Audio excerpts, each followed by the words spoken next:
What is shaken, Internet? This is Salts bringing you a special League of Legends Dominion talk.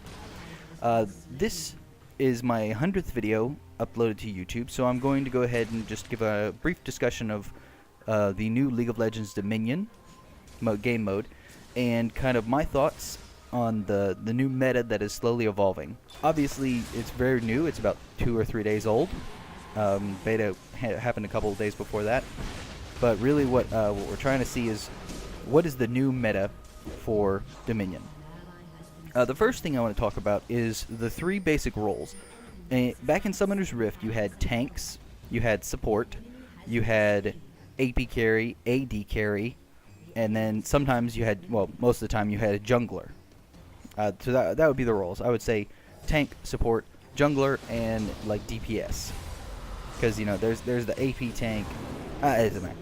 But that's kind of the roles you had in Summoner's Rift. In Dominion, it's much less standard, and it's a lot less defined, especially right now since it's so new. But what I'm going to go ahead and say is that there are 3 basic roles that I can think of that are really useful in Dominion. The first one is mobile. So mobile characters are the ones that are going to be good 1v1 champs, specifically with either good movement or good escape tools. So they're really going to be mobile characters are generally going to be running around solo in the map. Their main focus is kind of backdoor capping, is what I'd say. So you don't want to cap the like if you have the basic gist of the mode is that, you know, purple team is almost always going to have drill and the boneyard. So the drill and the boneyard, the 2 on the right.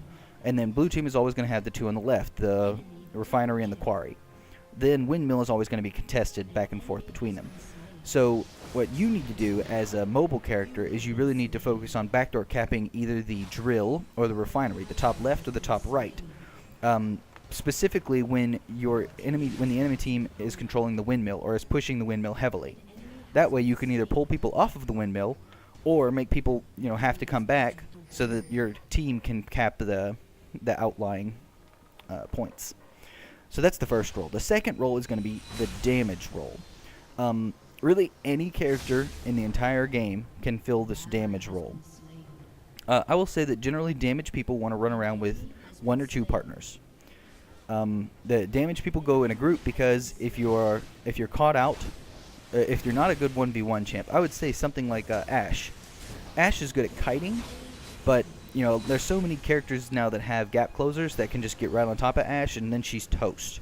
Like, she does crazy amounts of damage and she's really good, but if she's caught out by herself against 1 person, or even against 2 people, she has no real escape mechanism if they can deter that slow at all. You know, if they have exhaust, you're dead. So that's why I would say the damage people generally want to run around with 1 or 2 partners. And then there's kind of 2 subgroups inside the damage. I would say the mobile damage, you know, people like Xin Zhao does a lot of damage. He's really good 1v1, but he doesn't have a lot of movement moves. So I wouldn't personally put him in the mobile category. I would say he's a mobile damage, and he really should prevent backdoors.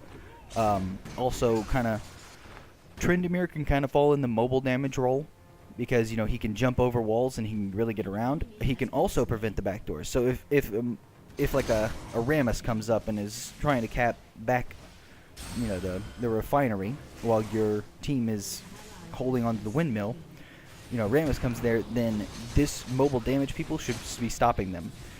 Generally, you can't, unless you're fast, you can't get there until they neutralize it. So, you know, that's good. The other kind of sub-role of damage would be the CC damage, the crowd control damage. And crowd control damage people, like Ashe, I guess would say, should really focus on defending points. If you're all alone, you're probably going to die, but what you can do is you can at least kite them away. You know, Ashe is really good at, if you're defending a point and there's 1 person that comes up, you probably can easily be killed if they are, you know, Xin Zhao or something, like they can just jump on you. But what you can do is you can kite them either around your turret or away from your turret.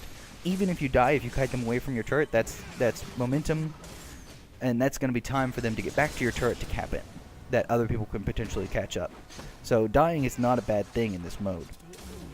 The final major role that I'm kind of leaning towards myself would be the defender. Now this is not specifically tanks, you know. Defender does not mean tank.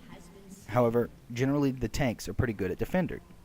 I would say a defender is generally with partners, so because you're not going to do damage as a defender, you're not going to be doing a ton of damage. I mean, everybody does damage, but you're not going to be, doing the amounts of damage. If you're a Mumu, you're not going to be doing the amounts of damage as a Xin Zhao. It's just you don't attack fast enough, you don't do enough damage. However, defenders are going to be with partners if they're attacking a point, but if they're defending a point, they really should be left alone, because as a defender, your main goal is to defend points. So if somebody's attacking a point that you're on as a defender, you should be able to hold 1v1 off, no problem. They should have to bring in 2 or 3 people to cap that point while you're there. As long as you're there, they should not be able to cap that point. This is really good because then, there's 3-on-1, and it's like, yes, you're going to die eventually because they're going to poke you down and eventually kill you and cap that point. But what you really should be able to do is defend that point as long as possible and let your team go out and cap other points, because most of their team is focused on you right now. Obviously, for defenders, any area of effect is very good, and like I said, the point is that you should keep multiple people occupied as a defender. If you're doing your job as a defender, it's always 2v1. So that's always the case. So let's see. A couple of other things. Let's see the items. The items on Dominion. Really, kind of going along with these roles, I do want to kind of say that the mobile items is obviously what you're going to see is the Priscilla's Blessing. It's the new item on Dominion. It builds out of 2 regrowth pendants. Rejuvenation beads, I think is what it is. 2 rejuvenation beads cost like 1,500, 1,600, something like that. And all it does is give you health regen, and it gives you a 15% faster capture rate. This is extremely good for backdooring, so that's why mobile champs should almost always have the Priscilla's Blessing on. If you have the Priscilla's Blessing, and it gives you an active movement speed boost for 2 seconds or something. So I like to wait until just before you get into the vision of that point, and then you start it, and then you run up to the point and you capture it as fast as possible. You can almost neutralize it before they, can even possibly respond, unless they were already headed there. Let's see, defender items.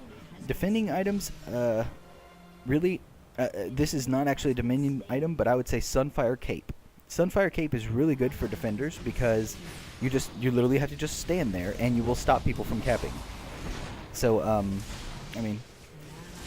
the Sunfire Cape's a lot of fun, and it gives you a lot of health, all that good stuff. It's a good item to take.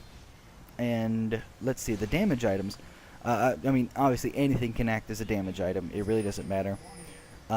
Good damage items, as far as like Dominion items, I kind of want to focus on the new Dominion items. The Sanguine Blade, that one's good. It builds out of a BF sword and a Vampiric Scepter. That one gives you a lot of lifesteal. I can't remember. It's a good item. I can't remember everything off the top of my head though. Entropy is a fun item. It builds out of a Phage and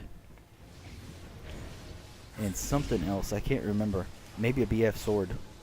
It's a pretty expensive item from what I remember. It's a lot of fun though. It's pretty cool that you can it's like does true damage, and so it does the Phage proc. It does do the slow, and then it also does true damage for every hit. So like true damage over time. So it's pretty cool. I kind of think of it like a super toxic shot from Teemo or something like that. So if you actually add it with Teemo, then you can do a lot of damage. But either way.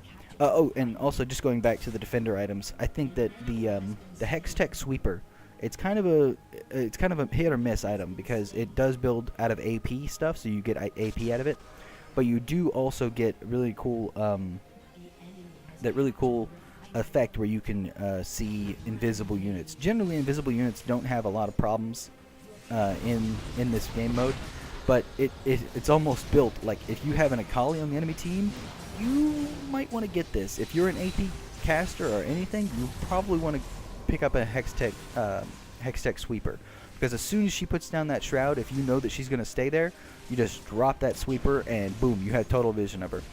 And it's pretty low cooldown. I think it's like 60 seconds. So I mean, you can almost, and you know, it's very useful. So let's see. I think that kind of covers what I wanted to cover on items. Obviously, there's some more items, but I just don't want to get too much out of it. I really want to cover some tips here real quick. Let's see, tips. When you're caught outnumbered, or when you're catching enemies, when you kind of meet people in the middle, I like to say, in that general huge middle section. Really, this is a good rule to go by. I call it the 2-second rule. If you can kill them in 2 seconds, then go for it. So if you're like a super burst champion or something like that, if they start to run away, watch where they're running, and that's where this 2-second rules. If you don't kill them after 2 seconds, you need to think of something. Number one, is it worth it to chase them? Like, okay, let's say you're chasing an enemy on the offensive side. You're chasing an enemy. You don't kill them in 2 seconds, and then you have to stop and think for however many long. If they're running back towards a point that they're like a red point, so they're running back towards one of their points that's owned by you, it might not be a bad idea to chase them, because if you can kill them, then you can start capping that point as soon as possible. If they're running back towards their team, or towards a whole bunch of groups of enemies, it might not be a good idea to chase them. So obviously, if you're running all by yourself after somebody and they're running towards their team, don't chase them. If they're running towards a point all by themselves, like if they're running up towards the windmill and their entire team is down at bottom, it might be worth your while to chase them anyway. Because even if they're low health and you're chasing them, if they run out in the bush, you just start capping the point. You're done, and you're gonna bring it back to you. So that's kind of like, you can chase them until they have to come back to you. Just make them come back to you. That's all you have to do. Now, if they're running towards one of your points, then they're probably a lot smarter than you think.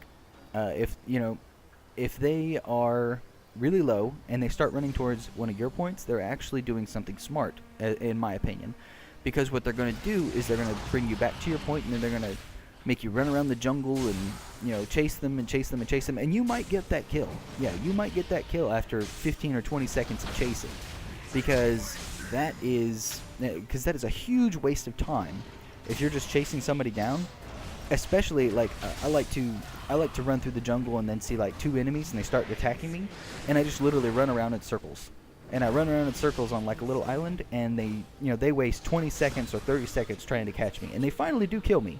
But that's 20 or 30 seconds of 2 people not capturing points, and that wins games right there. So I like to go back with the basic 2-second rule. If you're up against a 2-second rule, that's what you want to do. Here's my next little tip: stalemates. If you're at a stalemate, let's say you have 3 people attacking a point, and there's 2 people on that point, and you just can't capture them. They're just defending. They're doing stuff like that. Leave and go somewhere else. Go to another point and make them come off of that point. They're either going to come off that point and try and capture one of your points that's undefended, or they're going to have to deal with you. This is especially true about turrets and stuff. I kind of want to say, if you're outnumbered at a point, if you're defending, that's great. That's exactly what you want to see. You want to defend as long as possible against as many champs as possible. If you're outnumbered and you're attacking a point, that's just stupid. If there's 2 people attacking a point, and on that point there's 3 people, unless they're all low health and you can kill them like in a fraction of a second with some super move or something, like a Yi Alpha Strike, and you just kill them all in one shot. Don't bother with that point. Go somewhere else. There are 5 points on the map, and you need to control all of them. If they're defending one, go to another one, and that should pull 2 or 3 off of that point. That's how you do it. You get one person to go off, and if they're smart, they'll only send one person off there. But that's one less person that's on that point, and one less person that's defending or that's attacking. True, but it's not going to be 1v1 on every single point. That's just not how the game works. let's see, what else do I want? I wanted to talk real quick about team composition. So team composition, I'm going to talk about this team composition in the fact that it goes along with the 3 roles that I defined: mobile, damage, and defender. Generally, you want to have 1 to 2 mobile people. I like to say no more than 1, because there's only so much backdooring that can be done. But luckily, you can have the mobile damage, or the crowd control damage. You can have the subgroups of damage. But I want to say 1 is probably optimal of mobile. You don't really even need a mobile, but I would highly suggest 1. Then defenders. You want 1 or 2 defenders. 1 is preferable.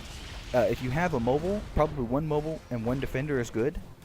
If you don't have a mobile, 2 defenders is probably a good idea, because you're going to be a little more defensive without the mobile character that's going to go out on a limb and try and backdoor cap.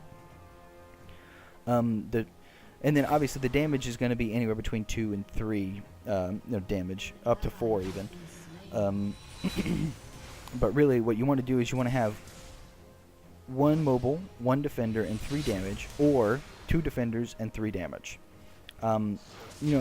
This mode is so new and so relatively, there is not a lot defined, so all this is speculation.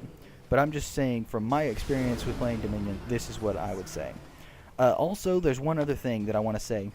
No matter what your team comp, you want at least 1 global ult. For global ults, I'm talking about Ash's Arrow. I'm talking about Ezreal's ultimate, whatever it's called, I can't remember. I'm talking about Pantheon. I mean, if it's not global, it's like super long range. Pantheon's ult, Twisted Fate's ult, Karthus's ult, everything like that. You want 1 that has incredibly long range. I would consider maybe Rumble's ult to be okay, but it's not good enough, I think. Okay, I'm going to go into a little bit more detailed tactics, hopefully, just real quick here. What I want to do is mobile tactics. Obviously, for mobile characters, you want to keep your eye on the drill or the refinery. And really, mobile characters are going to mostly benefit from map awareness. You need to know when those characters, or where those characters on the enemy team are, and when they're dead. Very important to know when they're dead. So if 5 people are pushing and then 3 of them die, and then you try and backdoor cap, you could probably get that point, but they're going to come back really quick. And you need to know death timers. Very important as a mobile character. If you're going to backdoor stuff, you need to know death timers. So that's kind of what mobile needs to do. The defenders are really going to be very good at covering the boneyard and quarry from multiple enemies. Those are kind of high risk places, especially once the quests start showing up. So once the quests start showing up, generally they're coming for the boneyard and quarry. I'll talk about the quests in just a little bit. But once those quests are there, you want to be on those points and you want to be defending them as a defender.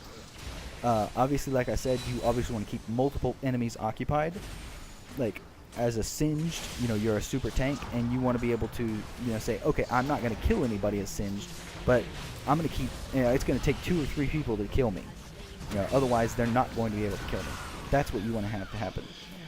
If you're not on a point, you want to be able to stick with the damage. You can't be running around by yourself unless you're really going to occupy a lot of people. It's generally better to stick with the damage, especially if you want to actually push something. Then the damage roll obviously always wants to be pushing the windmill. Windmill is always important on the entire map. As long as you have 3 points, you will not lose Nexus health. So windmill is almost always going to be something. You never want to push by yourself. Generally, as damage, if you want to push, you want to either push with a defender, or you want to push with a huge wave of minions. I don't condone farming in this mode, but there are some champs that really are like, if you can farm and you can kill a whole bunch of minions, then you can push with a huge wave of minions. And minions actually really, really speed up the process of getting that capture point done. So yeah. And that's really what you want to do as damage. You want to push either with a defender or with a huge wave of minions. So let's just talk about this real quick. Everybody starts with 500 Nexus health, so that's great. The only way to lose health is having less points than your enemy. So if you have 2 points and your enemy has 2 points, I believe both of you lose health equally at the same time, equally at the same pace. If they have 3 points and you have 2 points, then their health will stay static. They will not lose any health, and you will slowly lose health. And that's really the point of the game. So if they start getting that 3rd point, you either need to stop them or grab a 3rd point real quick. If you can always have 3 points, you will never lose your Nexus's health. You will there's always a caveat to this. Like if a champion on your team dies, you lose 2 Nexus health automatically. So I mean, you're always going to lose Nexus health slowly, but as long as you defend from that, you're really going to be able to. As long as you have 3 points, you will almost never lose the game. We want to talk about something else here. Map awareness. Let's see. Stick with damage. I did want to say, attack speed on this map is kind of meh. I'm really disappointed in a lot of this attack speed. A lot of attack speed champs just don't work well because I don't know. What I find is that people can build crazy items, and it's really easy to build a frozen heart. And if you build a frozen heart, then attack speed is pretty much worthless. I will say skill shot champions are a lot easier on this map because they can take so much. There's so many less minions around to get in the way, So as long as you keep the minions out there, then you're totally fine. So let's see. I'm going to go ahead and talk about the new summoner spells real quick. Garrison.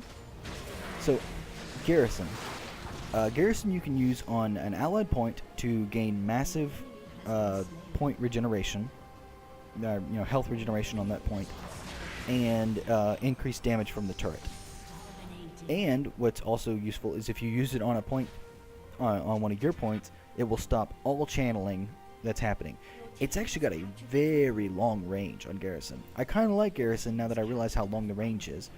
You can be half a screen or a full screen away, and you can cast Garrison and stop everybody from capping that for 3 to 4 seconds.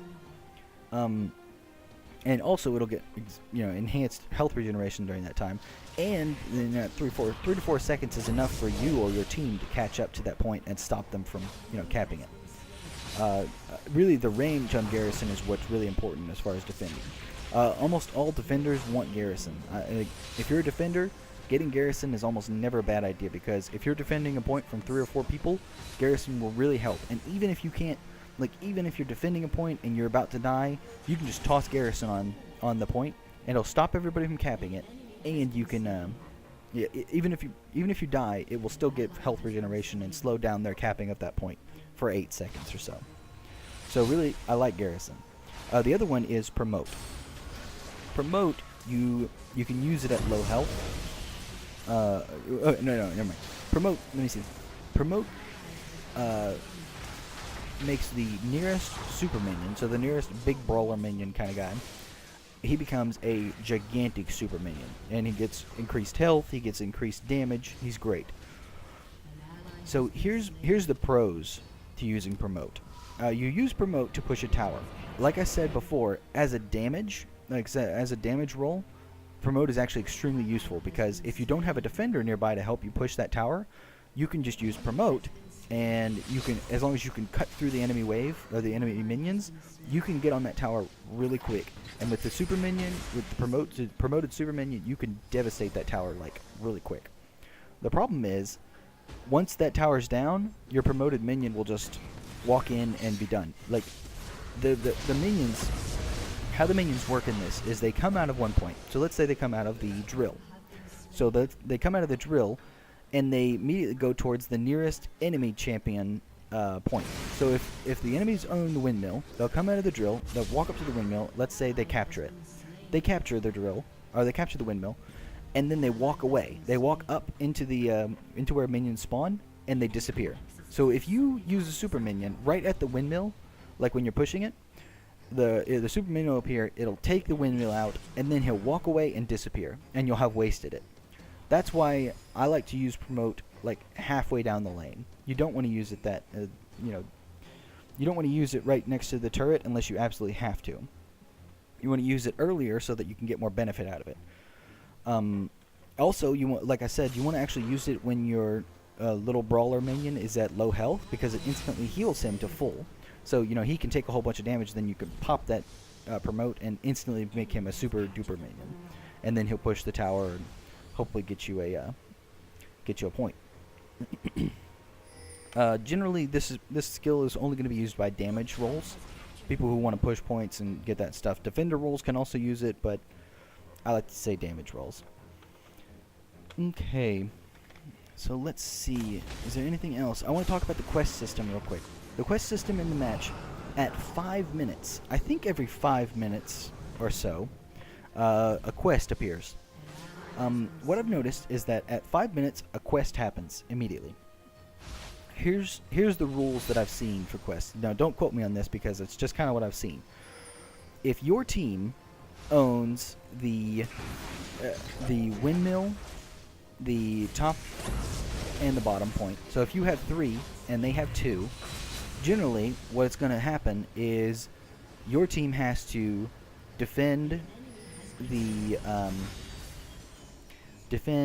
boneyard, or so defend the bottom, and take over the enemy's bottom. So quests in general, and this is the general, you'll see this almost all the time. Bottom defense, bottom attack. If you attack, so let's say if you defend your side, your bottom, and you attack their bottom, and do the quest, you actually lose 20. The enemy team will lose 20 Nexus health immediately as soon as you capture that point. The problem is you have to attack that point and defend the other point at the exact same time. If you lose the defense of the other point, you cannot do the quest. And here's the other kicker. Whatever the quest says, like let's say it says defend boneyard, attack quarry. There you go. It'll always say something like that. That means the enemy team has the exact opposite. They're supposed to defend the quarry and attack the boneyard.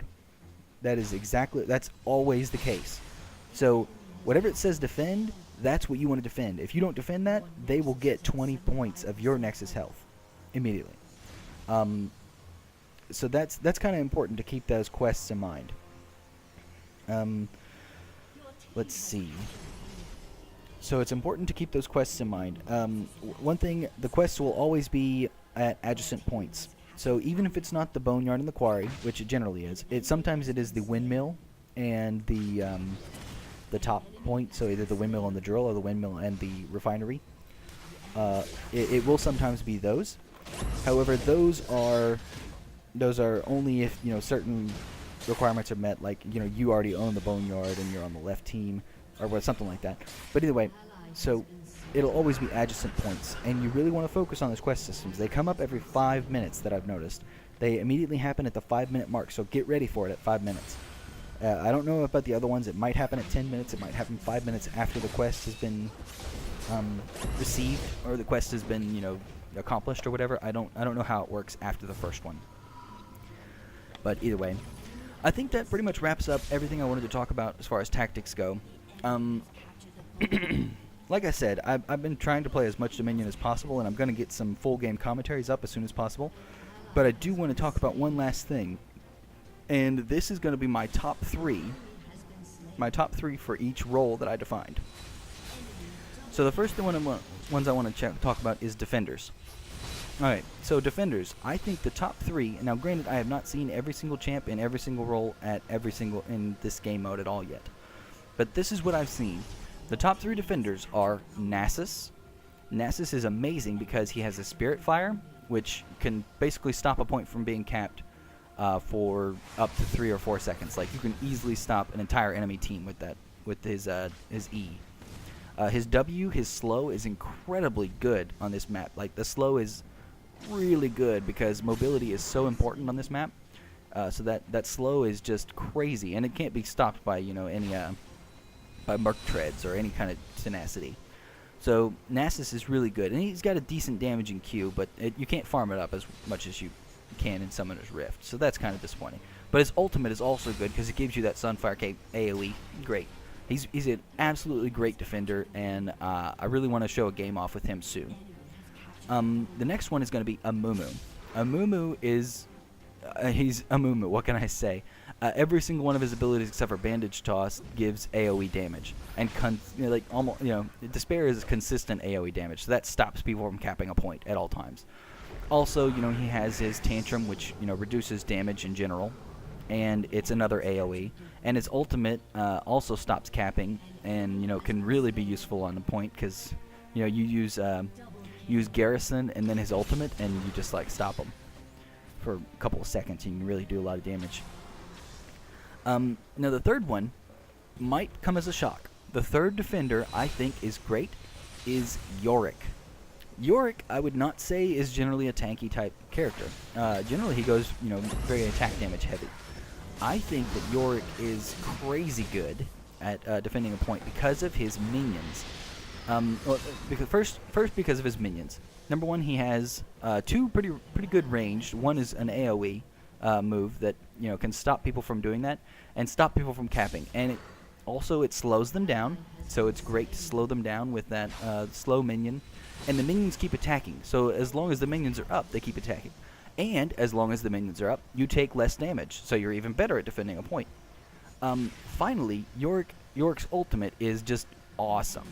As defending a point, because you can be defending against 4 people. You use that ultimate, you die, you come back, and you do it again.